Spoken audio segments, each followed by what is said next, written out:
పిల్లలకి ఎన్ని బట్టలు తీసుకున్నా సరే 1 మంత్ దాటిన తర్వాత మళ్ళీ ఇవి టైట్ అయిపోవడమో, కురస అయిపోవడమో అవుతాయి కదండీ. సో, మా అమ్మాయికి కూడా అంతేననమాట. మా అమ్మాయి ఏమి పెద్ద లావు ఉండదు గానీ, పొడవైతే ఎదుగుతుంది. దానివల్ల మొత్తం అన్నీ కురస అయిపోతా ఉన్నాయి. ఇవన్నీ మంచి మంచి బట్టలండి. ఇంక ఇవన్నీ తీసేస్తున్నాను. ఇంక ఇంటికెళ్ళిన తర్వాత ఖుషికన్నా, నిషికన్నా ఇద్దామని చెప్పేసి. సో, ఇందులో నాకు చూడగానే ఒక డ్రెస్ అయితే కనిపించిందనమాట. అదేంటంటే నాకు పెళ్ళైన తర్వాత మా హస్బెండ్ ఫస్ట్ తెచ్చిన డ్రెస్ అనమాట. ఆ డ్రెస్ వచ్చేసి నాకు కువైట్ నుంచి అయితే తీసుకుని వచ్చారండి. నాకు చాలా ఇష్టమైన డ్రెస్. అది యూజ్ చేయట్లేదు, అలాగే ఉన్నది అని చెప్పేసి నేను మా అమ్మాయికి పరిగిణి జాకెట్ అయితే కుట్టించాను.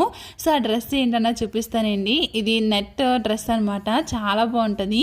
సో దీన్ని ఇలాగా లెహంగా కింద అయితే కుట్టించానండి. అసలు డ్రెస్ అయితే ఇదనమాట, ఇలా అయితే ఉంటుంది. దాన్ని అయితే నేను ఆ డ్రెస్ అయితే ఇలా అయితే చేయించానండి మా అమ్మాయికి. చాలా క్యూట్గా ఉంది కదా. ఇంకా తర్వాత అయితే నేను ఊరు వెళ్తున్నానంటే ఒక వారం నుంచి అన్నీ సర్దుతానే ఉంటాను.